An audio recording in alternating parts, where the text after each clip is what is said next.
Hi everyone, I'm Reea. I'm a life and relationship coach and an intuitive empath, and today what we're going to be doing is I'm going to be talking about the life plans that we make before we come here, before we incarnate into this lifetime. We have a blueprint or a soul plan of what we're going to do, so we're going to talk about that in a bit of detail. Hopefully I'm going to answer any questions that you have if you've been able to pop on, and I'm going to do some free card readings.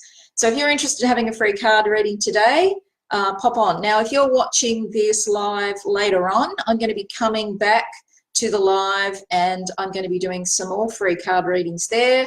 So if you missed out on the live stream and you're looking at this later, pop back on. After you've watched it, put a message in the comments that you'd like a card pulled for you. And I won't be able to do everybody, but hopefully I'll get to as many as I can. Okay, hi Ashley, lovely to see you here, darling. Okay, so if you get on, say hi.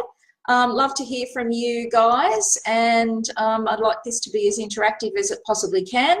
If we haven't met before, I work exclusively with women. My gig is empowering women emotionally, psychologically, and spiritually. And like I said, I'm an intuitive empath. I do readings, but I'm also a life coach, so I help women. That's basically what I do. So let's get down to it. Ashley says, hi Reea, card reading, great. Okay, darling, I'm going to be doing card readings in a minute, so stick around. So first of all, while we're waiting for people to pop on, I'm just going to start talking about, hey Trudy, I'm going to start talking about life plans. So people ask me these questions about life plans and life blueprints all the time.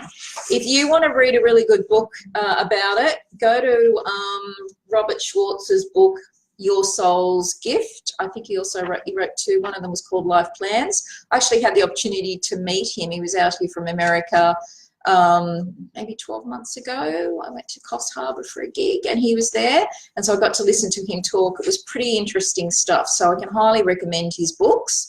But I'm going to be talking about a bit of the stuff that's in his books today, and some of the stuff that I've learned from connecting to my higher guidance, and also because I'm a past life regression therapist and I've taken lots of people to past lives. And so I've learned some of this stuff from, listening to people's real life stories about all of this. Okay, so life plans. So what's the go? The go is that when we come here, before we come here, I should say, we kind of hang around in spirit or wherever it is that we are in that other dimension, and we get together with our soul. Now, I'm going to interchange those words soul and higher self today. It means exactly the same thing. So that higher, more divine part of you.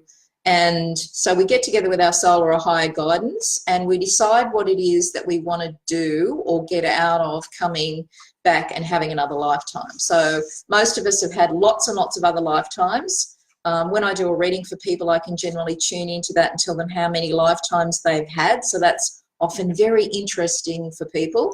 If you identify with being an older soul, you've probably had thousands of other lifetimes. Not all of those lifetimes have necessarily been here on Earth. You can have lifetimes in other dimensions, on other planets. Hi Kim, hi Jackie, hi Alison. So not all the lifetimes have been on Earth. I'll just let you know that I've been told by a really well-known channeler and that I highly regard, that I've got 4,500 other lifetimes. I know. I panicked when he told me that. I was like, seriously, that can't be true. I wouldn't have come back to Earth 4,500 times. It's too hard here. It's so painful. But apparently I have. So that's why I'm sitting here doing what I'm doing, because apparently I've done this shit many times before. So there we are in spirit, sitting around going, think I might go and have another lifetime. Yeah, why would I do that? Well, there are very good reasons why we do that. So what we do is we reflect on, or our soul and our high guidance helps us reflect on what we would want to come back for, what we'd want to get out of it, what we've learned so far. We kind of review all our other lifetimes, go, what is it that we need to learn or understand or experience in order to continue to grow and to develop our consciousness and to expand our consciousness, because that's all your soul's interested in. Your soul is only interested in your growth and expansion, because the growth and expansion of your particular consciousness expands the whole universe. Remember, we're all one. So as one person or one soul expands, the whole universe expands. You know, that's what it's all about. And science will tell you that the universe is constantly expanding. So how does that happen? Well, it happens with little old you and little old me consciously expanding. Okay, it's really cool when you get down to it. Okay, so we think about what it is we want to achieve when we come here. So we come in with no memory. Doesn't that suck, right? It took me a long time to, you know, have past life regression and have past life recall and remember some of the stuff that I've done before. In those 4.5 other lifetimes that I've apparently had. Not all of them are in the past, by the way. Some of those 4.5 thousand lifetimes are in the future. Yes, they're future focuses. Not only have I not had enough of Earth now, but I'm actually coming back here to do more. That was the part that freaked me out the most. And that's what we do. So, hi, Shani. Yeah, I'm going to do some readings in a minute, sweetie. Okay, hi, Rachel. So you come in with no memory, you can't remember who you were before, you're a clean slate, but you have a plan, you have a blueprint. So you develop that plan before you come here. So nothing's foisted on you, no one made you come here, no one told you what you had to do when you came here. Very important that you understand this. Wherever you are and whatever you're doing now, you chose it. You got no one to blame but yourself. You can't play the big victim and pass the buck because you picked it, okay? Now, having said that, when we come here with a life plan, it may have been, I've been told that in the olden days, in centuries gone past, that our plans were pretty fixed. But apparently, because of the new earth energy, our life plans are now flexible. So there are points of change in them. We can change our direction as we go. Of course, not every soul sticks to their life plan, right? You might come here with a particular challenge and decide that you're going to transcend that challenge, and you just don't do it. You just don't learn what you were meant to learn. You just don't pull it off. And so you come here again and have another go at it, and another go, and another go, and another go, and another go, until you get it right. Yeah, that sucks. I often think that, you know, when we think of, you know, everyone thinks at some point in their life of topping themselves or checking out of here because it's just too hard. And whenever I think about that, I think, just going to have to come back and do it all over again because I chose to end it early. Is it worth it? Maybe not. So we come here with a plan and a purpose. So, you know, when people are doing readings for people, they often ask about life purpose. What's my life purpose? It's usually not as complicated as people think it is. It's much, much simpler than that. So look for the simplest answer. And remember that, you know, there's no time as far as your soul is concerned. So even though it feels like a lot of time we spend here on earth growing old and going to work and doing all that stuff, your soul, to your soul, there is no time. It's, you know, everything is the eternal moment of now. It just goes on and on and on. So your soul doesn't really care if you don't get it done in this lifetime and you have to come back and do it again. Okay? Okay, so we come here. Why do we come here? We come here for fun. Don't forget that. You came here for fun and joy. You came to have a good time. It wasn't all supposed to be tough stuff. We have to learn, right? We have to come here. We come here for the experience and the growth. So we have to learn as part of coming here. That's what we signed up for. But misery is optional. How much time you spend rolling around in the pity pit at the bottom of the pond, feeling miserable, is completely up to you. That's what your free will is all about. We also come here to help others. So we come here to help each other. So we might have incarnated with members of our soul family, and we came here to play a particular role for them. Remember that when you've got somebody playing a shit role in your life and being an asshole, maybe when you're on the other side, you ask them to come here and be an asshole so you could have the experience of that and learn from it. Yeah, that's hard, isn't it? That doesn't mean that you are supposed to keep assholes in your life or that you need to let them keep doing it to you over and over again. You might still have to get them out of your life. Maybe that's part of your growth. Maybe that was part of the plan and the experience. So we come here to help others. So we come here to play roles in other people's lives. And we also come here to be of service to the universe. So that's the reasons why we come here. So just going to say hello to whoever's jumped on now. Hey, ladies. Thank you for joining me. Yeah. Loving the insight. Thanks, Shani. Michelle joined. Hi, Michelle. She's glad she finally caught me. I'm glad she caught me too. Okay, so we come here and we've got free will. There are different timelines that we can jump from one timeline to the other. That's just one way of thinking it. I always think of it in terms of probabilities or potentials. We write the plan. It's very flexible. There are lots of potentials and probabilities on that plan, and sometimes we go in a completely different direction. So that might include jumping from one timeline to the next and going off on a tangent, because we can do that shit, right? We're not held to the plan. Remember, the plan is flexible. But what's on the plan? So when you come here, what's on things that might be on the plan would be the country that you choose to incarnate into, the time period. So remember that even though you're having a lifetime now, you might decide to have another lifetime and go back 500 years and do that, right? Because all of your lifetimes are happening simultaneously. There's not past, present, and future. We only think of that in third dimensional reality on Earth, right? All time is simultaneous. So you're experiencing all of your incarnations or all of your lifetimes from your soul perspective at the same time, right? So you choose the country, the time, you choose your parents. That's right, you chose them. So if you had shit parents in this lifetime, you chose them. No one foisted them on you. You knew exactly what you were going to get yourself into before you came here. You knew exactly what challenges were going to come up as a result of that. You chose your parents, both of them. Okay, you chose your, and in that regard, you chose your siblings and your family members, right? So again, no one foisted that on you. You choose all of your primary relationships. So kind of the people that you'll marry, the people that you'll have children with, the really significant loving relationships in your life. You've set those up before you came here. So, you know, you might include soulmates in that.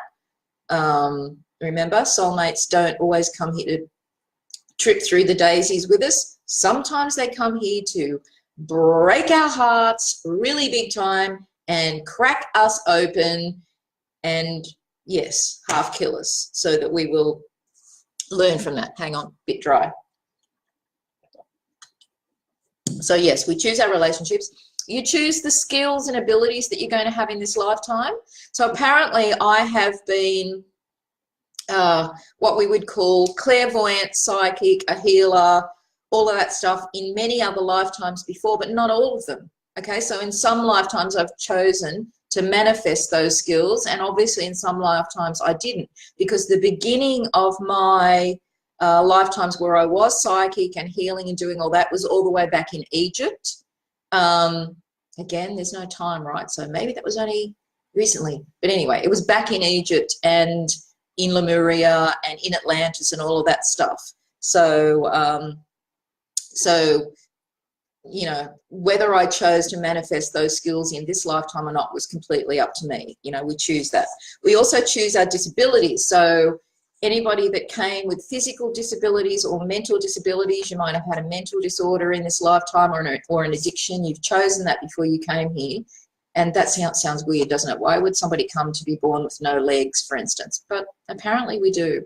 We choose the country we're going to be born in, so we choose our level of poverty. If we had chosen to be born in Africa and we had no money and we were poor and we were starving, that is a choice that we make, believe it or not, for the purpose of learning and understanding. And if you have a lifetime where you're really wealthy one lifetime, you might choose to be really poor in your next lifetime, so that you understand that dynamic from all angles and all dimensions. And that is supposed to inspire compassion and kindness in us and help us to, you know, develop our empathy and understand other people and what they're going through. So we choose our challenges, we choose our life lessons, we choose the body that we've got. Hey, think about that, ladies. You chose your body. And if you don't like the body that you chose in this lifetime, maybe it's too short, too thin, too fat, too hairy, whatever, you chose it.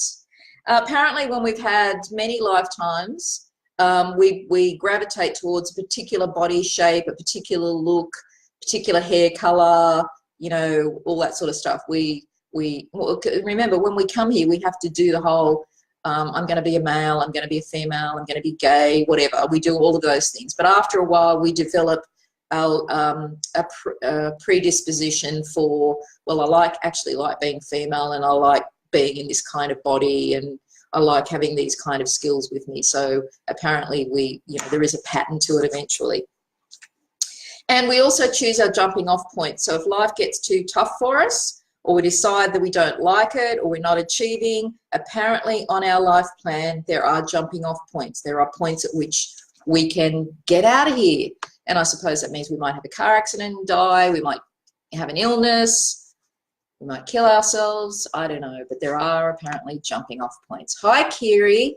Happy New Year to you, darling, as well. Okay, if you've got any questions about life plans or blueprints, throw me a question now and I'll answer that question for you before I go ahead and do some free readings. So I just want to get this bit of it done where we're talking about this. Shani says, really interested in having a past life regression. Okay, well, I do those. I do those at my home at Salamander Bay, Shani. And it's $400 for a past life regression. That's because it takes between 3 and 5 hours. So I don't do anything else that day. That's all I do. A past life regression, you will visit 2 other lifetimes, plus have a life between lives or an afterlife experience as well. So it's pretty involved. It's pretty heavy duty. But it's an amazing experience. And for me, it's a lot of fun because I never know where you're going to go or what you're going to do. And so that's all very, very interesting. And I record them all so you can listen to it later. It's a little bit like a dream. When you wake up from a past life regression, you might not always remember everything that you experienced, but you do when you first come out of it, you remember, but then you might forget. That's why I record it. All right. Well, if you've got any questions about life plans or life blueprints, throw them at me and I'll answer them. Remember also, when it comes to life plans, remember when you go to sleep, you go back to spirit. So you're communicating with your soul. So your life plan is constantly being tweaked according to where you're at. So you have that connection. And you're also constantly being guided, of course, by your soul, your higher self, and your guides. And the way they guide you would be through books, synchronicities, popping thoughts into your head, songs that you hear, feelings or impressions that you have, inspiration. People might come into your life to tell you something, which is a message from your soul, or just, the opportunities that are open to us. So doors open for us. That new job comes and you're supposed to get that new job because you're supposed to go down a particular path. So it kind of works like that. So you're in constant contact with your greater multi-dimensional self, and you're tweaking your life plan the whole way through. And of course, at the end of the life, you do a life review. And I do that with people who, when I do past life regressions, we kind of do a life review thing of the life that they've experienced. And we ask questions like, how does that lifetime that you've been shown, how does it impact the present life now? So we get lots of information. So when you cross over to the other side, you do a life review with your guides and your higher self. And then you also spend time maybe healing. If you've had a really tough life in this lifetime, you might need to really rest and heal when you go back to spirit. And then, of course, once you review the current life, you review, what you've achieved, maybe what you found tough and you didn't quite achieve. And then you're kind of preparing for your next life, your next one. Woohoo! Okay. Much love and blessings, and thank you for this wonderful opportunity.